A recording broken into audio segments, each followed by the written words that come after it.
Kali ini kita membahas jenis usaha jasa semi murni, yaitu usaha memperdagangkan produk jasa dengan barang.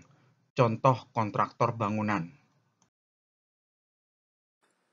Saudara, mari kita bahas jenis usaha keempat, yaitu jasa semi murni, dengan contoh kontraktor pembangunan rumah.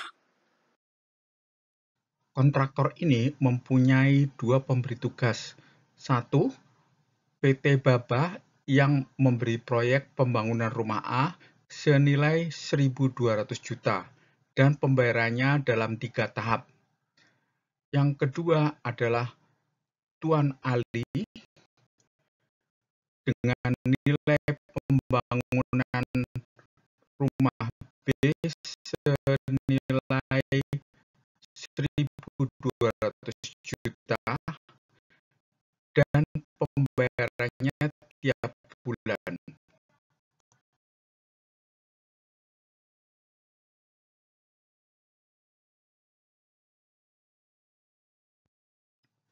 Secara garis besar, siklus usahanya dapat digambarkan sebagai berikut.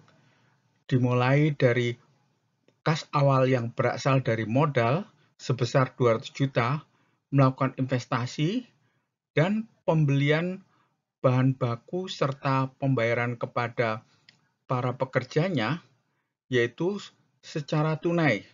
Jadi 12 kali 150 juta selama 1 tahun. Kemudian pekerjaan diselesaikan dalam 3 tahap, yang masing-masing tahap itu dilakukan pembayaran oleh kantor.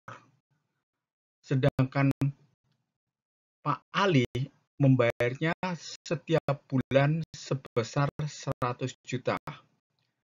Nah, pertanyaannya bagaimana perhitungannya untuk mendapatkan kas akhirnya?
Pada tahap 1, yaitu Januari hingga April 2023, dimulai dari kas awal sebesar 200 juta, melakukan investasi sebesar 10 juta untuk pembangunan tempat kerja, yaitu bedeng, dan tambahan alat-alat kerja.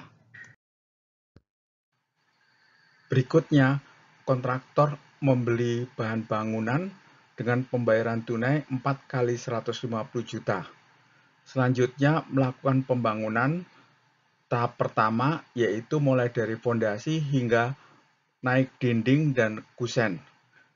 Kemudian, pembayarannya oleh Tuan Ali adalah dibayar 4 kali 100 juta. Sedangkan dari kantor, pembayarannya adalah 1 kali 400 juta pada akhir April. Untuk membahas perhitungannya hingga mendapatkan kas akhir, mari kita lihat transaksi pada buku kas bulanan berikut ini. Kas bulanan mencatat akhir Januari, penerimaan tunai proyek B, pembayaran supplier proyek A dan B, dan biaya umum, sehingga mendapatkan saldo kas. Demikian juga pada akhir Februari, akhir Maret, dan akhir April,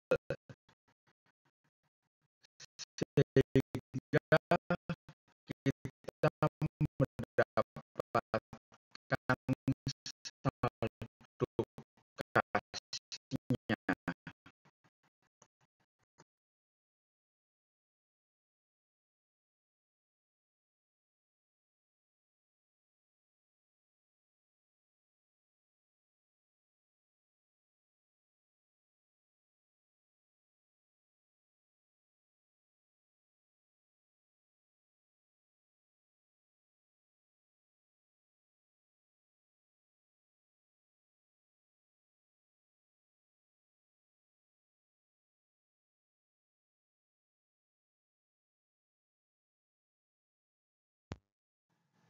Berikutnya adalah penyusunan laporan laba rugi dari buku kas bulanan, yaitu laporan laba rugi terdiri dari pendapatan yang merupakan total pendapatan proyek A dan B, dikurangi pengeluaran yang merupakan total pengeluaran proyek A dan B, kita mendapatkan laba kotor.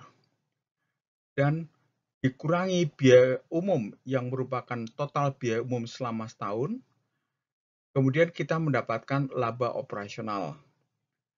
Dan dikurangi biaya bunga bank bila ada, kita mendapatkan laba prapajak. Dan setelah dikurangi pajak bila ada, kita mendapatkan laba bersih.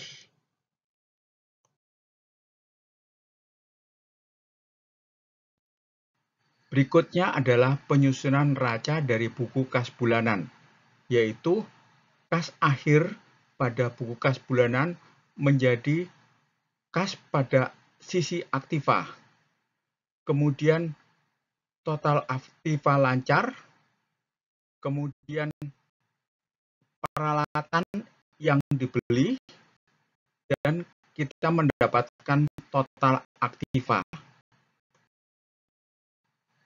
Pada sisi pasiva dimulai dari modal, yaitu dari kas awal, kemudian laba rugi tahun berjalan didapatkan dari laporan laba rugi, sehingga kita mendapatkan total ekuitas. Dan akhirnya kita mendapatkan total pasiva.